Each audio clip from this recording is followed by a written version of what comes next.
Oui, alors pour ne pas parler que d'Empire toute la journée, je voulais parler de Delarue qui vient de mourir, parce que, je l'ai bien connu, c'est un ami de jeunesse.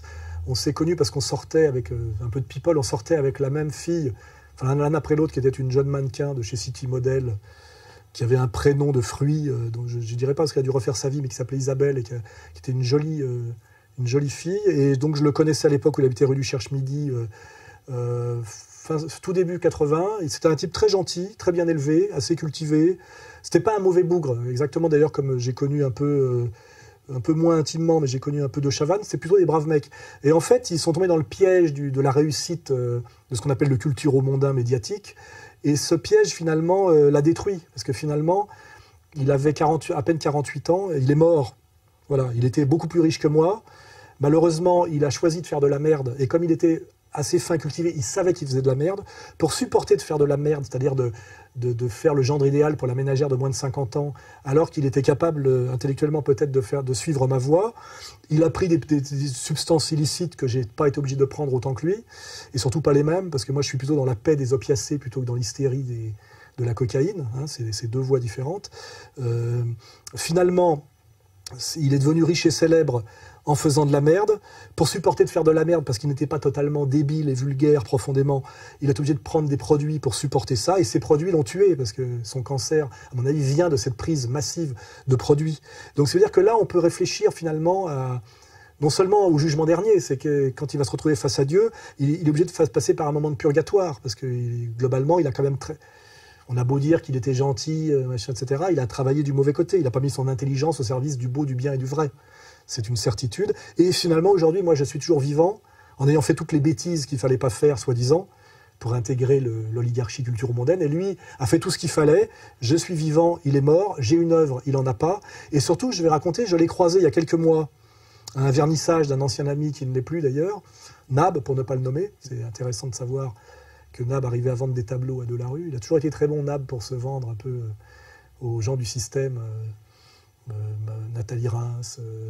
Enfin, c'est assez rigolo de voir ça. Et en fait, je l'avais croisé au vernissage de Nab, et comme on se connaissait bien, on se tutoyait depuis des années, je l'avais de temps en temps au téléphone, il ne m'a jamais invité dans aucune de ses émissions, et je ne lui ai jamais demandé.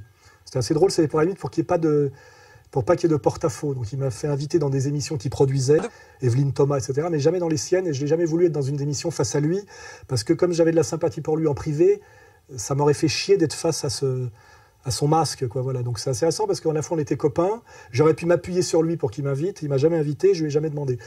Mais je l'avais croisé donc il y a quelques mois au vernissage de Nab, et il était totalement détruit par la cocaïne. Il avait des crises, des bouffées délirantes de haine et de crises de larmes. Il était blême, on voyait physiquement qu'il était très abîmé, il avait le visage cireux, il a voulu casser la gueule à un photographe de manière hystérique à un moment donné, donc il avait des bouffées de haine.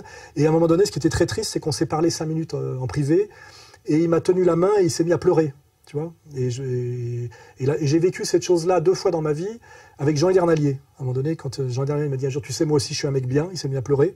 Et j'ai eu la même chose avec Delarue, qui m'a pris la main, Alain, etc., m'a regardé dans les yeux et a eu des larmes aux yeux. Et je me suis dit, pour qu'un type qui est millionnaire, gendre idéal, une réussite totale, et c'était avant sa chute pour la cocaïne, hein, c'était avant.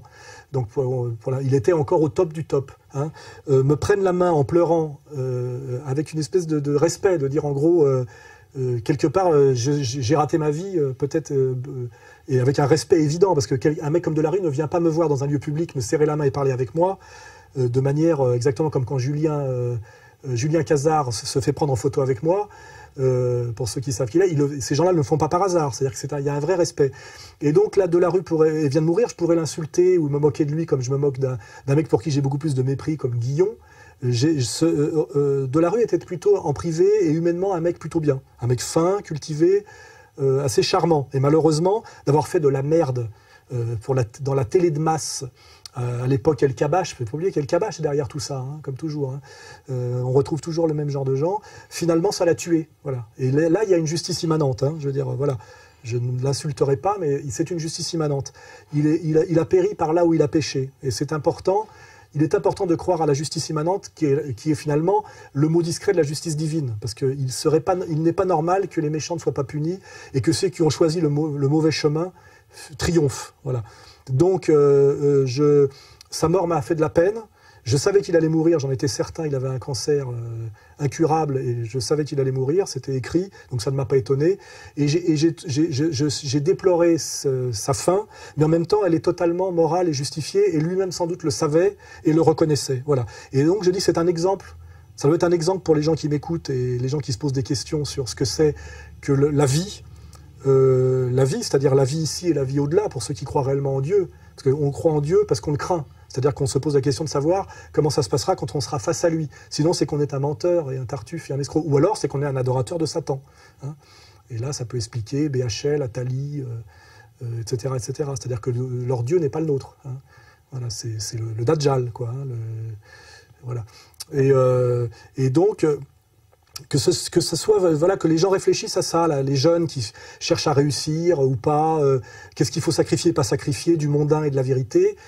Finalement, il y a une logique et une morale dans la fin de Descoings, pour qui j'avais le plus souverain mépris. Et que ce monsieur qui se prétend le directeur d'établissement me demande de partir en doute parce que ma sécurité ne peut pas être assurée. Alors je vous garantis que je n'ai aucun problème de sécurité nulle part. Tout ça est une manipulation. Il y a un écrivain qui se fait virer d'un salon du livre parce qu'on menace de le passer à tabac. Vous êtes écrivain vous-même et ça vous gêne pas? Hein? Ça vous rappelle rien tout ça? Vous êtes assistant, bah assistez. Il y a une logique et une morale dans la trajectoire et la mort de la rue pour qui j'avais une certaine sympathie. Mais ça ne change rien. Hein. La loi morale est au-dessus de nous tous.